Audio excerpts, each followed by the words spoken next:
God created the world in 7 days. The seventh day is called the Sabbath day. That's just a bit of background information. So, he created Adam and Eve.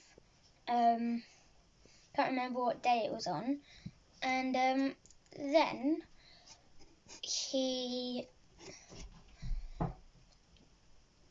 Adam and Eve were walking around the garden. They met Satan. Satan persuaded them to eat an apple, saying it would give them power and knowledge, and God didn't want them to do it, to eat it, otherwise they'd be like him. So then when they ate it, God kicked them out of the garden, and then they never stepped foot in it again. Okay, so how does that relate to us?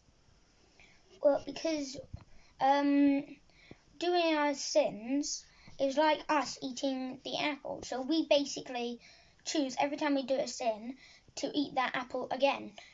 So we're all related to Adam and Eve.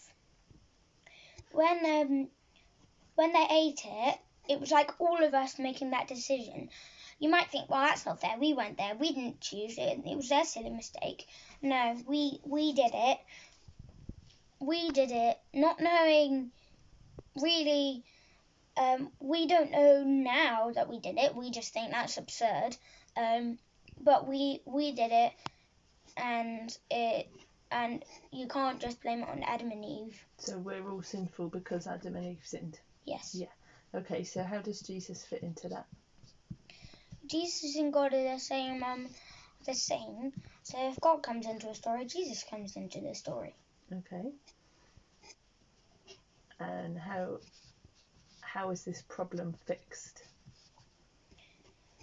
Well, Jesus died on the cross for us, and then he took away all our sins when he died on the cross. What for? Why? To take away our sins. Because he loved us, and we mean more than his life to him, because he died on the cross. You might think, well, that's not really a sacrifice, because he just came back, but I'm pretty sure he believed that he would have died, that he was dying completely, but he did come back because Jesus resurrected him. And he was fully human, wasn't he? So do you think it still really hurt? Didn't everything he had to go through for us? Excellent, that's lovely, thank you. When did you first hear the stories of the Bible? How old were you? Do you know? I think we started as soon as I was old enough to understand human speech. Uh-huh. My dad started reading it to me at night, and how do you know it's true? How do you know the Bible is true? But look around you. How would this have been created without somebody creating it? So the evidence is right in front of us. And in case you're like, well, somebody else could have created it. Maybe there's a different God. Just look. My dad once prayed for money for us to go to our camp, and he got an envelope from our past church, which had enough for us to go to the camp, and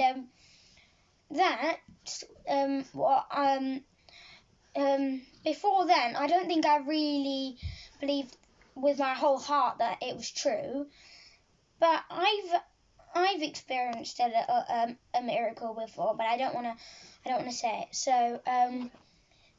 So you've had prayers that you've prayed that you've had answered, and that's how you know that God is real. Yeah?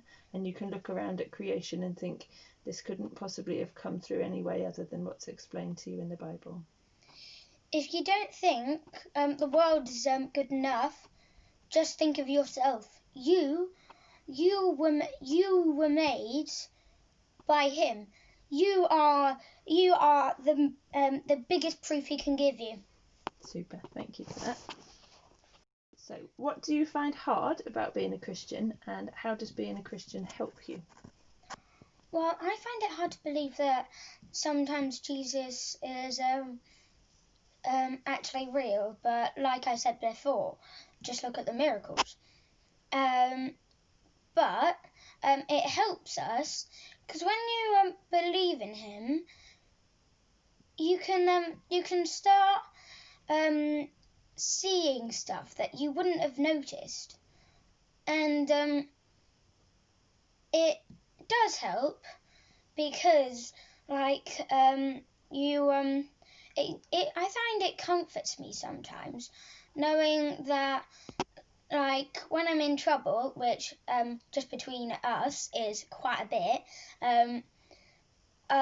I know that when I feel like everyone's ganging up against me, which I sometimes feel, and I'm pretty sure some of them, the kids and maybe some of the adults might share that feeling, and like pressure, there's huge amounts of pressure, and like say dinner's burnt and your kids are hungry, or your parents are having an argument or something, and you feel like it's pressuring you.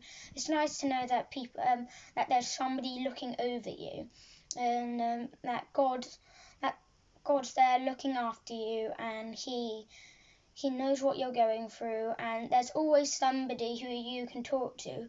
If you're like, I don't want to say this in front of my parents because they might get mad at me, or I'm not sure there's anyone I can tell this to, it's just too secret or something, you can always tell God, just pray. Or if you don't want to say it out loud, you can just think it in your head. Has knowing Jesus helped you during the coronavirus pandemic? Yeah, it's helped me feel comforted because, like, when I feel like I just want it to stop, it's not fair. Jesus forced me into it. I found partway through COVID that I was feeling like that, and then I felt really happy because my wildlife camera had come. Of course, it didn't work, but it did cheer me up. And I was just thinking, well, God is there to look after us, and He can cheer us up when we feel like nothing's going our way. Mm-hmm. So you're starting to find pleasure in the little things that you didn't before, yeah. And I find sometimes when I'm sad, He can find little ways to cheer me up. Of course, my wildlife camera was coming a while ago, but I still think that God planned ahead for it to come, particularly then. Oh, that's lovely. Thank you very much for taking the time to talk to us.